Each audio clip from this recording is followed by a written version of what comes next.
Madam Speaker Emeritus, veterans of the United States military, and family, friends, and supporters of United States veterans. The Interfaith Center at the Presidio welcomes you to this historic chapel to once again honor our country's veterans. This chapel, along with the adjacent National Cemetery, stand upon a sacred space of the Ohlone Native American nation that subsequently became the main post chapel of the United States Army, a chapel that always welcomed many faith traditions, as it continues to do even to this day. Veterans Day reminds us that the mission of those who serve is to protect American aggression and preserving the peace. It does so by practicing the virtues of strength and, above all, honor. America rejects the belief that might makes right. On the contrary, we profess the use of might for right. Every veteran's service reflects this truth. We welcome John McKnight as our program's Master of Ceremonies. John is a colleague of mine on the board of the Interfaith Center and is himself a Navy veteran. Thank you, John, for your service.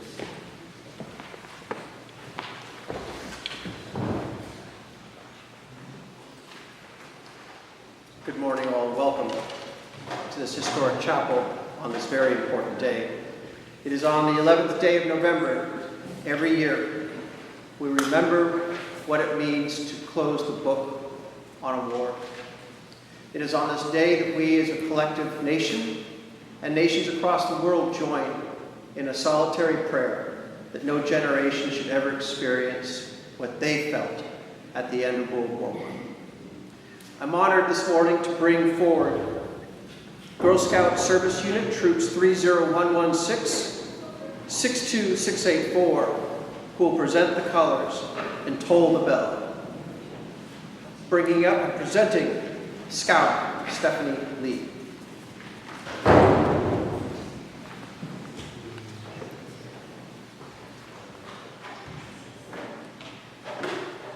Please rise if you are able for the presentation and posting of the colors.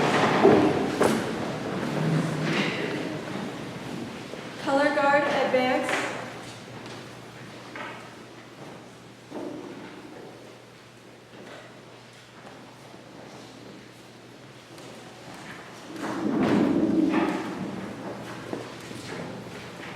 Color guard, post the colors.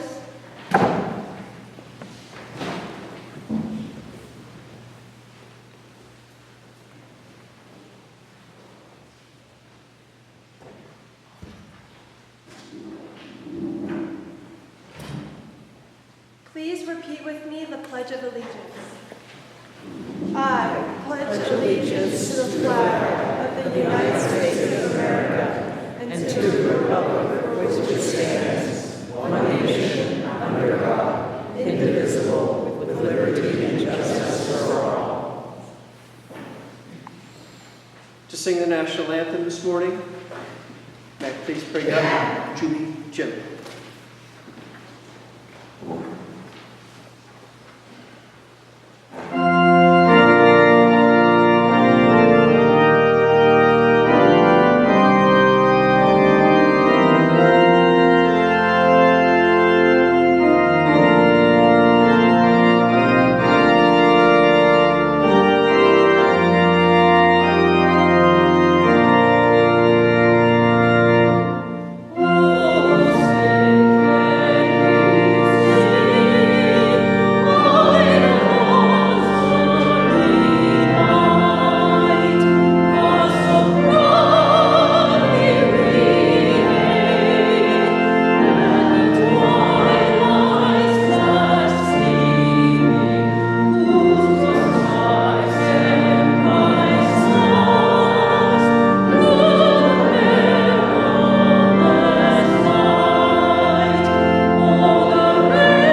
Francisco to offer our invocation.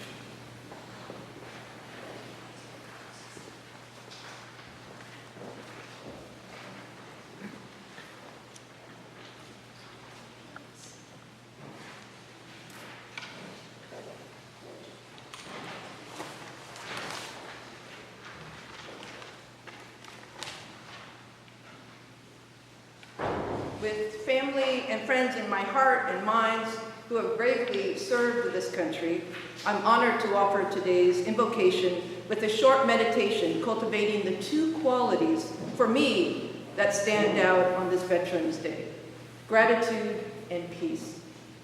Gratitude for the service of all our veterans, past and present, acknowledging their courage, sacrifice, and unselfish service in the continual struggle to preserve our freedoms and safety. And peace, that our veterans find the healing presence of peace surrounding and supporting them, and for us to keep our eyes fixed on the day when the world will know no more war. Gratitude and peace are qualities inherent in each of us if we just take the time to slow down and pay attention. So I'm going to invite you to close your eyes or lower them to weed out the visual distractions. And then I'm going to invite you to listen to the bell. And when you can't hear the bell anymore, I'm going to ask you just to raise your hand just slightly and just hold it there with your eyes closed, and then I'll tell you the next part of the meditation. So close your eyes, listen to the bell, some meditation on sound.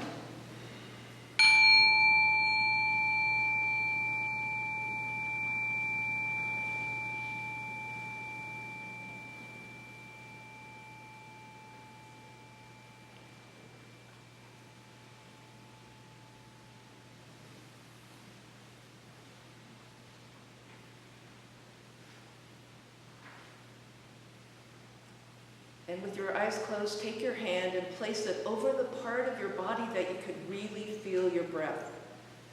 Your nostrils, your chest, your belly. And just take 3 deep breaths. Following the breath in and following the breath out.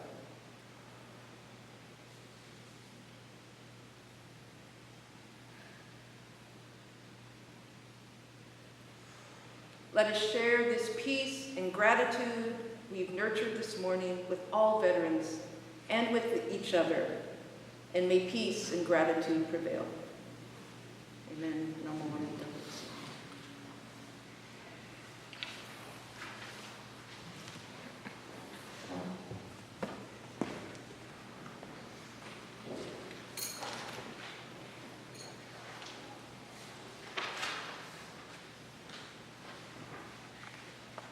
Across the great world, the bell is rung.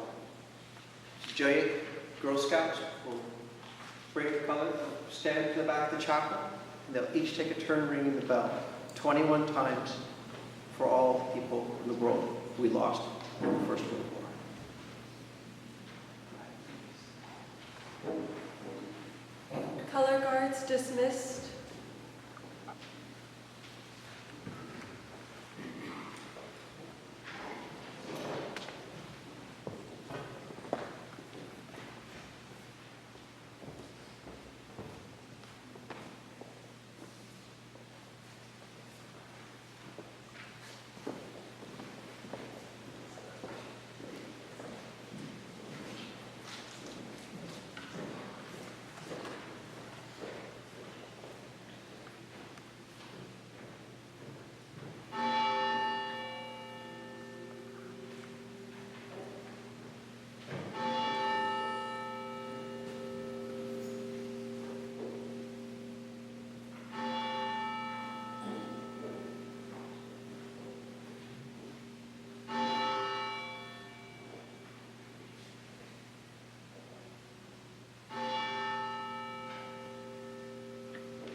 guards dismissed.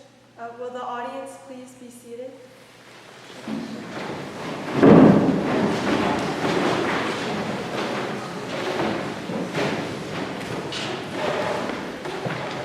Can I get a round of applause for our wonderful scouts?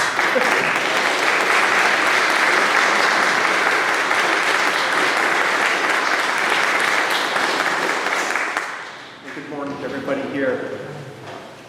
To offer her remarks, I wish to welcome a woman who has given 39 years of her life to public service to this country, to people here of San Francisco.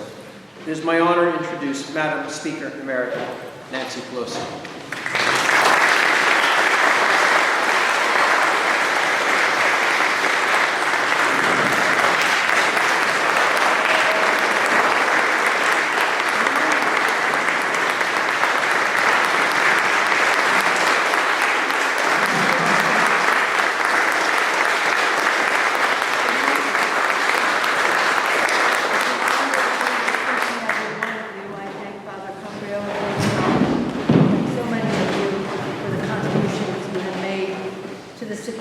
Of our country.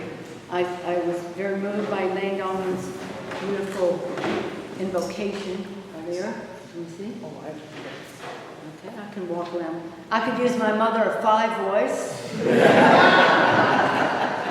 My daughter Christine recognizes that. She lent me this morning, and I'm grateful to for this little jar is a jar of sand from the beaches of Normandy. It's very precious to our family. Thank you, Christine, for treasuring it in such a beautiful way with our flag.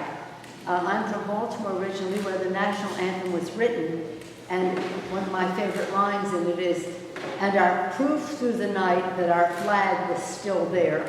That is what our veterans have given us, that proof.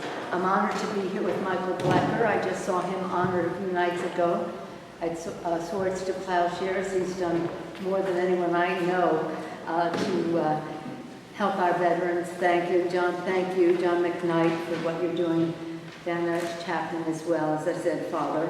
And then we're going to hear from Camilla Smith and Michael, of course. Now, I just came from a ceremony honoring a veteran from the Battle of the Bulge. The Prime Minister of Belgium was here to give him an award. He said, "I was only 18 years old. I did what they told me to do." And now here I am being honored. He was in a prison after the Battle of the Bulge as well. So it is something close to us, that Battle of the Bulge, because it made a big difference in the outcome of the war. I had been to the celebrations of the Battle of the Bulge and 75th anniversary of 80th anniversary. And I want to share with you one thing that I told Ken Marr, a veteran, this morning. When I was there, a 97-year-old veteran was part of the presentation. He spoke for the United States of America. He spoke beautifully. And at the end, he said, "I don't know how this will be received by some, but I'm going to say it anyway. I want all of you to pray for peace. Pray for our veterans, pray for our families, pray for our children, pray for our future." So that is what we are here, as Elaine said, to pray for peace and to give thanks. And that is what our mission is. I wear this medal of Ukraine. We must pray for peace in Ukraine and that that war comes to an end soon. We must also pray that our flag is still there with liberty and justice for all, as we said in the pledge to the flag earlier. But today is a day all over the world, as John said, all over the world, all over Europe and the United States. I was in England a couple of years ago for the, what do we call it, the climate meeting, and on this day, and they were so grateful to the United States of America for what we have done, as was Belgium, both Belgium and Luxembourg this morning. So grateful to the United States of America. And so, again, we're grateful to the United States of America, we're grateful to our veterans. and the esteem that they still hold honoring our great cemeteries in Europe. My uncle died on his way to the Battle of the Bulge, and we honor his memory. 4 of my brothers were in the Army. 2 of my nephews are in the Navy, so we have a big fighting Army-Navy Day, but peacefully, but nonetheless. They're Marines, Navy and Marines, and the others were in the Army. But it is, again, a privilege for the rest of us to even know people who are willing not only to risk their lives, but to take a life for peace. So here we are at the Presidio in this beautiful center. Thank you, Father, for making it so, continuing it to make it so. Thank you all for, I would say celebrating, but observing Veterans Day, a day that says what we have always said. And it's not that we are now honoring, no, we continue to honor our veterans.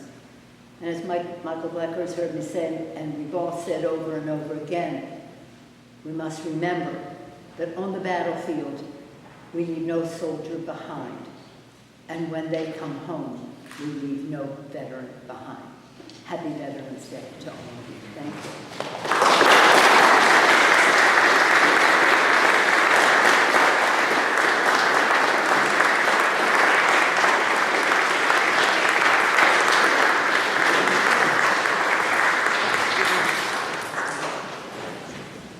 Keynote speaker this morning is Mr. Michael Blecker. He's past executive director for Swords to Plowshares. Too many veterans return from service unable to take and become a part of the American dream they fought to uphold. Swords to Plowshare gives them hope. Mr. Blecker served as the executive director of this essential organization for 42 years, and we are pleased to have him here with us this morning. Mr. Blecker, welcome.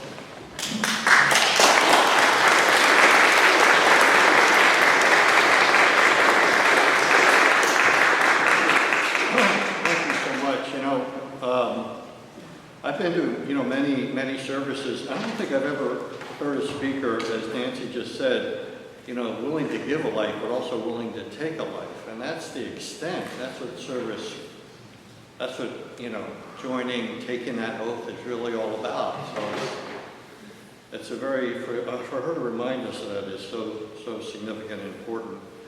I just want to say that I'm really humbled to be here. I mean, one person can't speak on behalf of all the veterans, right?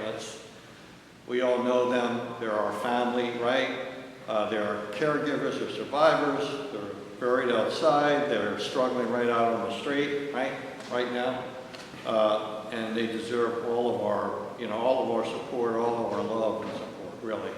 Who's a veteran? A veteran is, your uncle, your brother, your sister, your cousin. They cross all kinds of lines, right? And that's who bear the burden of the sacrifice.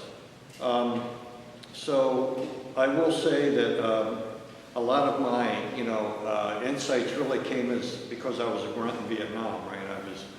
I went enlistment, 68, 69. I was, I just served as a rifleman, infantry, and I, did my share of walking point and all that. And I felt really fortunate to come home, but also so many did. It was really a struggle for many of us. But, so Veterans Day always reminds me of sort of a call to action, but I want to really speak a little bit about the Presidio project that we have. It started in 2000 to 2020, so it's been 25 years since we had that program. And it's at the Veterans Academy at 1030 Girard Road, and we're so honored to have 108 vets there. And it's really, really significant. They've really gotten their lives together, 108. And it was the first permanent supportive housing program for veterans in the US of A. And I tell you just briefly how it really started. Swords, being around, in the 70s and 80s, we saw all this mid-80s and all this homelessness, all veterans who were falling through the cracks. And we started this operation called Stand Down. I don't know if you've ever heard of Stand Down, but it was an attempt to sort of dramatize the veterans who were on the street and were homeless. And so we were going to do, because in the military, especially when you're in a in combat, they always take you out of that combat zone, put you in a safe zone. They call it a stand down. Some of you all may remember going to your stand downs. And so what we did, it now is, it's Sala and John Burton High School. It's in Manziel. It's near John McLaren Park. So in 91, 92, 93, we did stand down. We did this like these canvas tents, right? And we had over 500 homeless vets that came there. And we provided meals, some haircuts, but most of it was community, camaraderie. They were separated in their own tents. They were separated as if they were in platoons. They had their own platoon leader. They sort of networked among themselves, and they sort of helped break through that isolation. So we did that 3 years in that time. And in that time, at the time, Art Agnos was mayor. He's an Army vet. And he said to us, look, you know, this is like, hey, this is the way you got to do it, one soldier at a time, and build this. And why don't you, like, think about going into ongoing housing, develop housing yourself, maybe. And there's a Presidio not too far away from John McLaren Park here, and he actually suggested that we. So we basically took that energy and that motivation, and there was a number of, like, pauses and stops in the roads you might expect, you know. But with the help of folks, including Nancy Pelosi, we were able to get on the Presidio and get these 2 former barracks, right? So the Presidio had closed.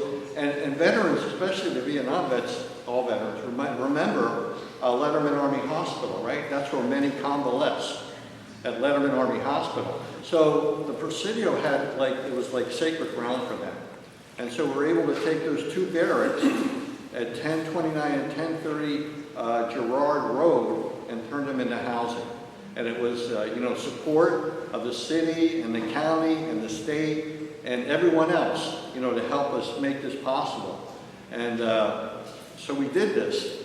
And I remember in 2008, and 2009, at the time, the VA secretary, his name was Eric Shinseki, he came out there and he was like flabbergasted that this was going on. That you guys put together 108 veterans, no VA was there. And he said, why aren't we there? And I said, well, you know, maybe you can answer that. I don't know.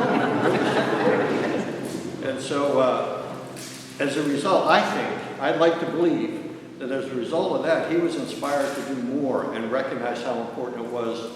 And at the time, you know, there was a HUD secretary, and as you may remember him, Sean Donovan. Yes. He was a HUD secretary.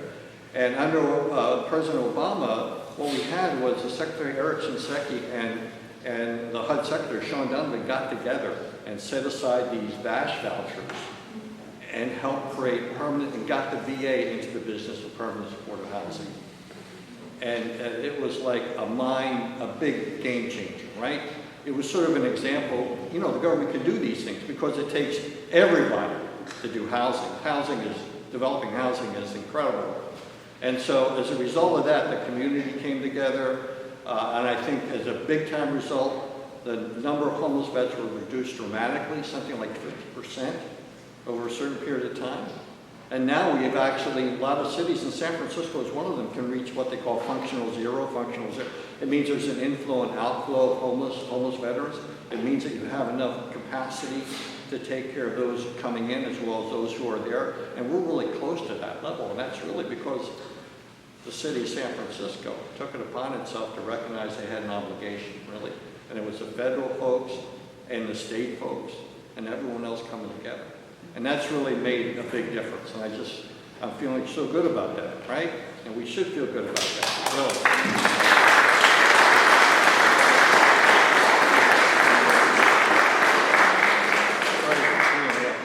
But, you know, it's all part of, like, our efforts to sort of do better. We have to do better, and I think Swords does a lot of work, right? But we couldn't do it without all the folks and all the support we have. And especially important is the VA. The VA is crucial to our health. We serve about 3,000 vets a year. You know, we have now 500 veterans that we have housing for. But we always focus getting them into the VA, getting them enrolled in that health care. And that health care is outstanding. I go to Fort Riley myself. And the coordinated care, the customer service, the fact that, you know, you have these docs that really care and know about what it means to serve and look for the military-related injuries and you compare it to anything else, it's incredible, really. And I will say that, I'm very concerned at the moment about what that may mean. I was good enough to be appointed, Speaker Pelosi appointed me on the Commission of Care in 2017, and I could see a lot of these things happening in 2017, 2018, when a familiar face was also head of this country. So during that time, I could see all this, looking at the VA as a way, wow, we can get money out of the private sector. We could privatize the VA. And what about all these veterans and all the staff, all the workers at the VA? There's a lot of them. Do we really need all that many? And how much money is it costing us for the VA? So they were looking at the VA as a way how they could save dough on the backs of veterans, quite honestly, right? And as a result, they did get some things done. One was called this Mission Act, which as a result of the Mission Act, it forces the VA to pump money into the private sector. And it attempts to move the VA from a provider to just a care of money, paying money, right? Like an insurance company. So we really have to fight that off. I mean, not just us, but the vets, their survivors, their caregivers are all very dependent upon that. So I'm really hoping that we, all together, we recognize, we can see through this stuff. And the fact that the VA still has something like, I think it's 900 doctors and hundreds of nurses, that they're short-staffed, right? And there's a real morale problem at the moment with all federal employees. And let's not forget that for every three federal employees, there's a vet. The vet's a third of the federal workers. So by cutting the federal workers, it's really hurting veterans, right? And we should remember that when these federal cuts are happening. And so I just say that right now, there's been tremendous amount of, they used to call it the Sea of Goodwill, because there were so many people racing to help veterans, especially these post 9/11 vets, thank God, right?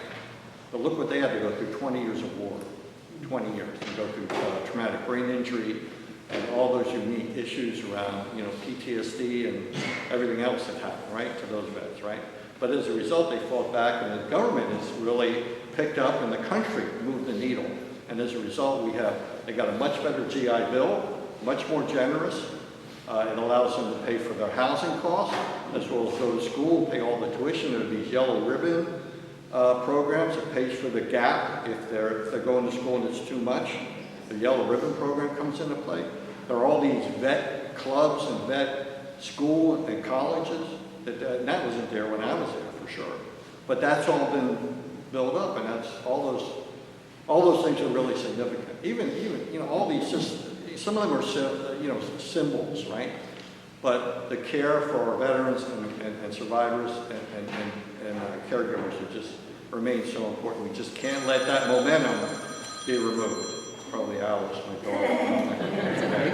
She always calls me when she's juggling, she's getting ready to go on a bus or something.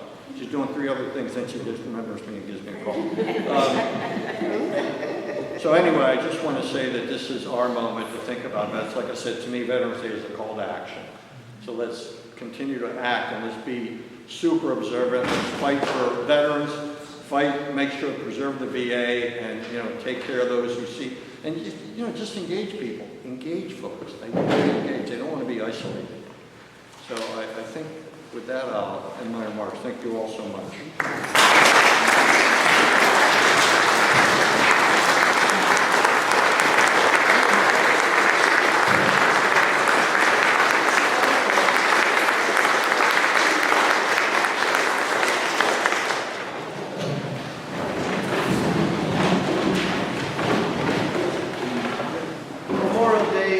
When we remember those we lost.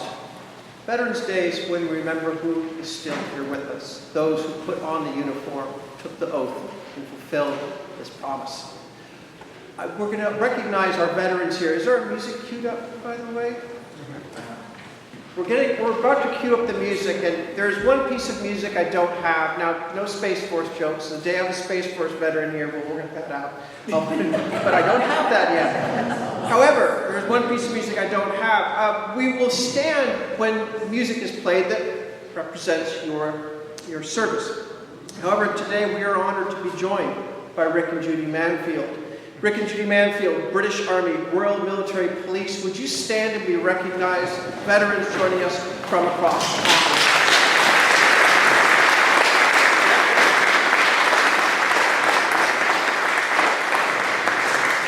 Honored to have you here with us today. Thank you. As you hear new music, please, veterans, stand. And if you are here representing a veteran, someone who's holding your heart, we ask you and welcome you to stand as well.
I'd like to call forward Camilla Smith to offer our benediction. Camilla.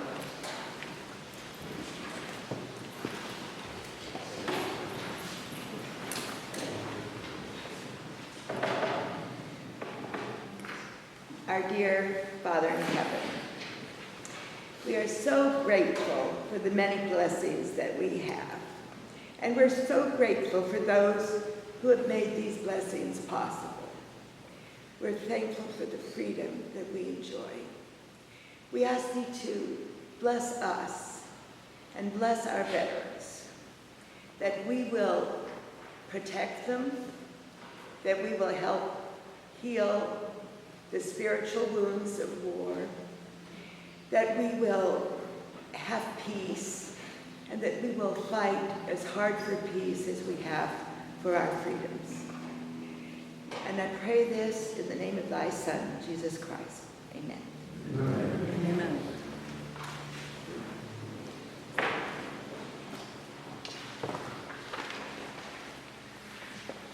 now call forward Scout Troop.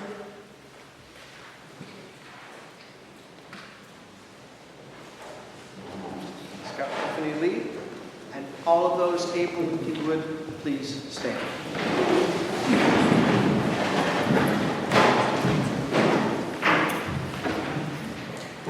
Color Guard, advance.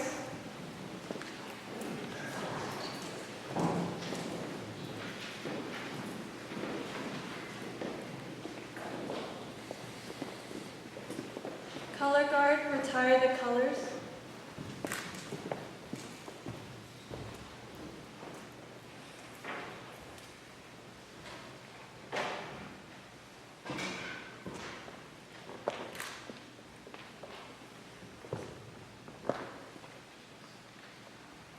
Color Guard, dismissed.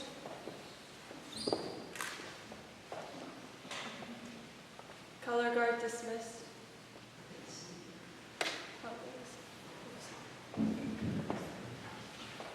We will now have America the Beautiful.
Oh, please, give another round of applause.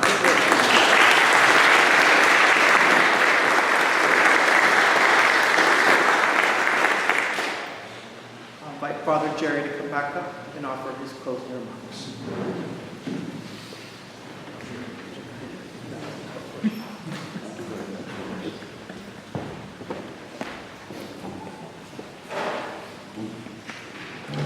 Thank you all for sharing this day with all of us here.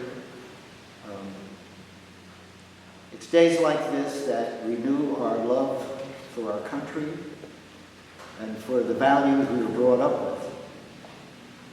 And I hope you feel this way today, because we should be lifted up. We need to be lifted up. God help us. I want to thank Michael for his words, and you've been here a few times, Michael.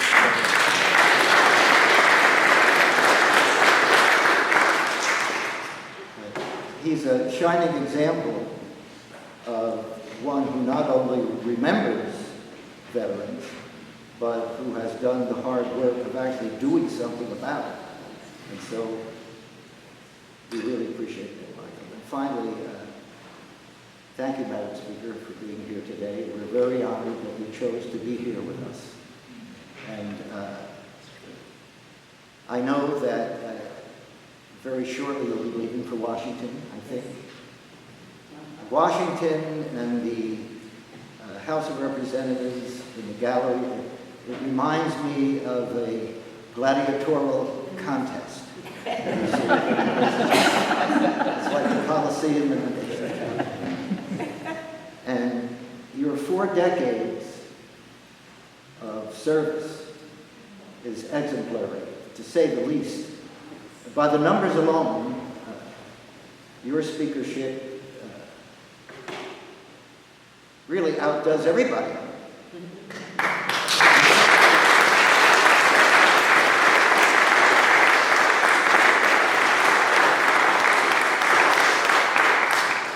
It is an amazing accomplishment, and we are very, very grateful for your leadership. Let me close with a little quote from Shakespeare, when he said, "Though she be little, she is fierce." And that is what the opposition has learned over these years. God bless you.